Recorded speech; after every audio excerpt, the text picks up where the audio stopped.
आपकी मेहनत देखकर तो ईर्ष्या होती है। अब आप लोगों ने काम दिया है तो पूरा तो करना पड़ेगा, फिर दिन क्या और रात क्या। भीमराव, आपसे एक बात करनी थी। जी बोलिए। आपने तो देखा ही है सभा में कितने लोग सरकारी नौकरियों में आरक्षण का विरोध कर रहे हैं। अब अगर शेड्यूल कास्ट और शेड्यूल ट्राइब वालों को आरक्षण दिया गया तो आप तो जानते ही हैं, फिर सिख, ईसाई, पारसी, मुसलमान कोई पीछे नहीं रह जाएगा। हाँ, मगर सिख, ईसाई, पारसी, मुसलमान या किसी और का मुकाबला अनुसूचित जनजातियों के साथ नहीं हो सकता। ये सारी जातियां पैसे वाली भी हैं और सोशली सिक्योर्ड भी।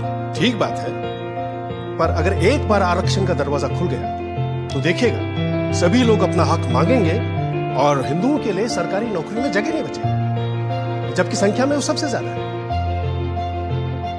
आप चाहते क्या? सिर्फ मैं ही नहीं, सरदार पटेल भी यही चाहते हैं कि हो सके तो संविधान में आरक्षण की बात ही हटा दी जाए। मेरे रहते संविधान से आरक्षण नहीं होगा, चाहे आप कितना भी जोर लगा लीजिए। पर कोई रास्ता तो हो सकता है ना? हाँ, एक रास्ता है। मैं ही हट जाता हूं संविधान की ड्राफ्टिंग कमेटी से, फिर आप लोग जैसा चाहें वैसा संविधान बना लीजिए। सुनिए भीमराव, भीमराव सुनिए तो। उस दिन से डॉक्टर अंबेडकर ने संविधान का मसौदा बनाने का काम बंद कर दिया और ये भी संदेशा भेज दिया कि वो ड्राफ्टिंग कमेटी से ही नहीं, लॉ मिनिस्टर के पद से भी इस्तीफा दे देंगे। ऐसे गुणी, मेहनती और जिम्मेदार इंसान के जाने की आशंका से खलबली मच जाना लाजमी था। अब एक ही रास्ता सामने था और एक ही संकट मोचक।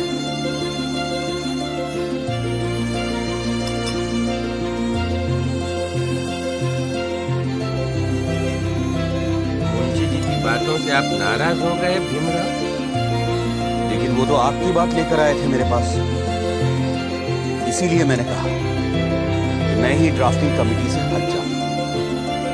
आप तो जानते हैं कांग्रेस क्या पूरे भारत में दूसरा और कोई है ही नहीं जो हमारे संविधान को आकार दे सके। खुद बापू भी यही कहा करते। लेकिन आप उनकी बात मानते कहाँ हैं पटेल जी? गांधी जी पिछड़ों को रिजर्वेशन देने की मेरी तजवीज से सहमत थे। पंडित नेहरू ने तो खुद पंडित होते हुए भी ये कहा कि सदियों से हिंदुओं ने निरीह अछूतों और आदिम जातियों को बेबसी, दरिद्रता और अशिक्षा में रखा।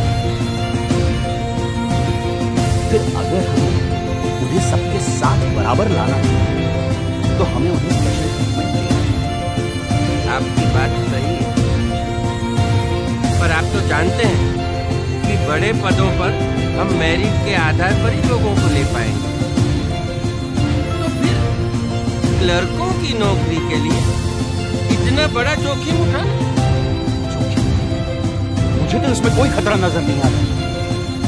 खतरा ये है कि अगर हमने एक विशेष वर्ग को आरक्षण दे दिया तो बाकी के लोग भी आरक्षण की मांग करें और भारत भर में जातिवाद का ये जहर फैलता जाएगा।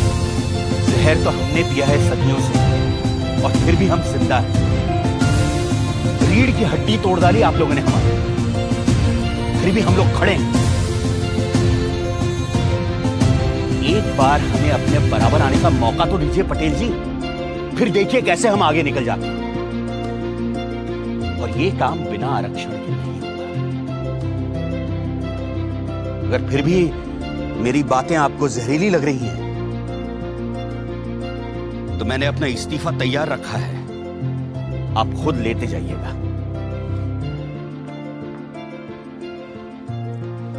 मैं बड़ा जिद्दी आदमी हूं अंबेडकर जी, लेकिन मूर्ख नहीं हूं, किसान हूं। देखकर ही बता सकता हूं कि कौन सा बीज कल मुझे अच्छी फसल देगा।